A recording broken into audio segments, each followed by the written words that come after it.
Oh Michel, bah, vous saviez que j'étais en panique là? Je sais, je suis désolé. C'est quoi ce message que vous m'avez laissé à 3h30 du mat en plus? Je pensais pas que ça vous inquiéterait comme ça. Oui, alors si je vous appelle pour vous dire oui Michel, je pourrais peut-être jamais revenir dans l'émission, mais travailler avec vous a été un honneur. Vous êtes en panique ou pas si vous recevez ça? Oui, c'est vrai. Oui. Non, mais vraiment, je suis navré. J'avais le droit qu'à un coup de fil et les gendarmes étaient un peu pressants. Oui, bah vous me raconterez après. Vous allez bien, c'est l'essentiel. Bonjour et bienvenue dans Fort Accord, votre analyse d'après-film en compagnie de Michel, le spécialiste technique de l'émission. Bonjour Michel. Bonjour Michel. Un rocher en caoutchouc, un oiseau qui se casse le cou, un m'échappe. Et aujourd'hui Michel, c'est votre émission, votre moment, l'émission spéciale Aventure. Avec dans l'ordre, À la poursuite du diamant vert, Alan Quatermain, Congo, The Lost City of Z, Tomb Raider, Dora et Jungle Cruise. Je peux vous dire que c'est une matinée qui commence pas mal. Je suis bien d'accord. Et je commence avec cette scène. De À la poursuite du diamant vert, sorti en 1984. Et dans laquelle Michael Douglas, suspendu à une liane, qui est en fait une corde, Ah oui. va s'écraser sur un rocher en caoutchouc. Et c'est encore plus visible en boucle. Et en même temps, si c'était un vrai rocher, vu comment il se le mange, il aurait pas fait la carrière qu'il a fait après. Moi je dis surtout qu'il avait les chocottes de faire une vraie cascade. C'est la vérité. Ouais, c'est la vérité. Michael Douglas qui était pas seulement une flippette, c'était aussi un radin. Revenez cette scène dans laquelle il tend un collier qui a quand même l'air plutôt massif. Oui, on peut dire que c'est un gros collier. Collier qui se transforme soudain en petit truc gagné dans une fête foraine. Oh, que c'est beau! C'est peut-être beau, mais tu t'es fait avoir, ma belle. Mais pas autant que les spectateurs de l'époque, qui ont dû croire à une vraie cascade sans sécurité. Peut-être parce que c'est une vraie cascade sans sécurité. Détrompez-vous. La voiture commence son petit vol plané. Et qu'est-ce qu'on aperçoit derrière? Ah la vache, ah oui, une corde pour retenir la voiture. Ah bah bien vu ça, Michel. Si ça vous dit, je passe à Alan Quatermain et les mines du roi Salomon. Je suppose que c'est fini. Ah, on dirait, oui. Bingo! Bon, dans cette scène, Sharon Stone est enlevée par des méchants. Elle porte un short long. Effectivement, oui. Et quoi, ça existait pas à l'époque? Si, le problème de ce short long, c'est qu'à peine entré dans la grotte, c'est devenu un short court. Donc à moins qu'il l'ait changé de force, c'est un faux raccord. Alors je suis désolé, hein, Michel, mais j'ai du mal moi avec ce film parce que ça résonne avec un souvenir de jeunesse. Ah bon? Lequel?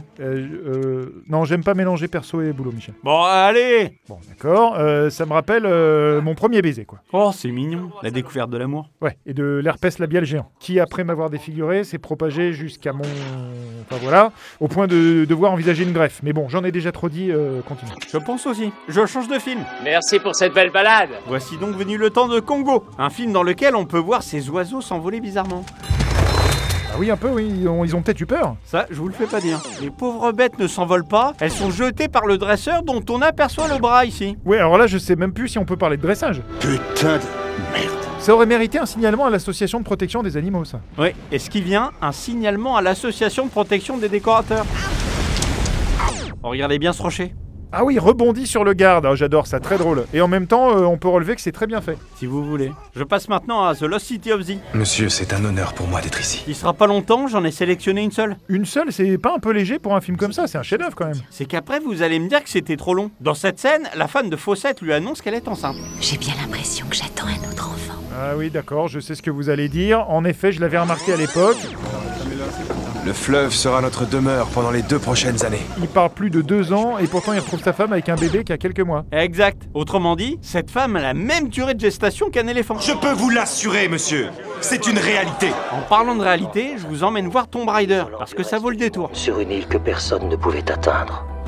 L'histoire a presque... Regardez bien, en bas de la carte ici. En bas de la carte... Ah oui, d'accord, une photo de la lampe de Dendera, qui est un bas-relief célèbre du temple de Hathor en Égypte. Vous deviez être premier de la classe, vous. Bah, j'étais passionné de géographie, mythologie... Bah, rouvrez les bouquins alors. Parce que le problème, c'est que ce temple, il se trouve en Égypte. Oui, c'est ce que je viens de dire. Et on voit que le père de Lara Croft semble situé en Inde, en fait. Tout juste. J'espère qu'il était meilleur papa que chasseur de trésors. Je continue avec cette séquence et un faux raccord du genre que vous aimez bien. Vous voulez dire un truc qui aurait pu être évité. C'est ça. Et je parle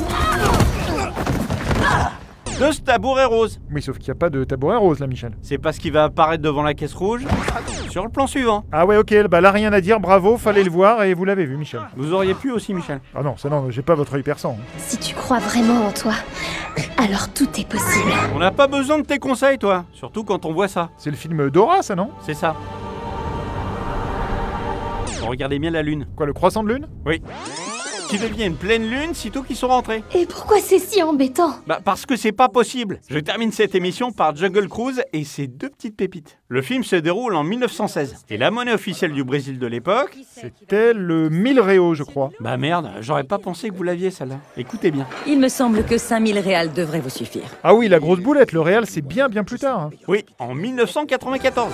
On en est où? Presque à la fin. Dans le film, le frère de l'héroïne, c'est le type en costume blanc sec. Pourquoi vous précisez sec? Parce qu'on le retrouve tout mouillé sans la moindre explication. Oh, ce serait pas une histoire de scène coupée, ça? Bien vu, Michel. Une scène où il tombe dans l'eau et qui n'a pas été gardée au montage. Et voilà, Michel, moi j'ai fini. Bon vent, et je parle pas de flatulence. Au revoir. Ok, et ben voilà, c'est la fin de cette émission. On se retrouve très bientôt pour un nouveau Faux Raccord. Et j'aurai du lourd, du très très lourd. Elle était bien cette émission, Michel. Bon, sinon, c'était quoi ce message et cette histoire de gendarme, là? Une histoire de fou. Je roulais tranquillement à 130 km/h, un peu au-dessus des vitesses autorisées en agglomération, et me dites pas que là, j'entends un gros boom. Oh, c'est pas vrai, vous avez renversé quelqu'un. À ce moment-là, moi, je sais pas que c'est quelqu'un. Je m'arrête et je fais marche arrière pour voir. Là, je sens que je passe sur quelque chose. Vous voyez, la voiture se surélève un peu, comme sur un dos d'âne. Je me dis, merde, j'ai roulé sur le machin que j'ai tapé juste avant. Je refais marche avant du coup. Là-bas, je repasse dessus forcément. Je sors de la voiture, je vois bien une forme dessous. Mais pour mieux voir, j'avance forcément. Et je repasse dessus. Et là, bref, ça servait à rien que je reste. On pouvait plus rien faire. Mais je pense que quelqu'un m'a vu, parce que pas plus tard que 2 heures plus tard, les gendarmes arrivent chez moi. Menottes, cellule, le droit un coup de fil et renvoyé devant le tribunal ce matin. Un film, Michel, un film. J'ai eu l'impression de vivre un film. Je suis navré de vous perdre, Michel, mais là, c'est mérité, franchement. Ah non, mais j'ai rien eu. La juge a été très gentille. Elle m'a dit de faire attention la prochaine fois et je suis parti. Ça a duré même pas 5 minutes. J'ai eu beaucoup de chance que ce soit son mari. Comme elle m'a dit, je suis tombé au bon moment, au bon endroit, quoi.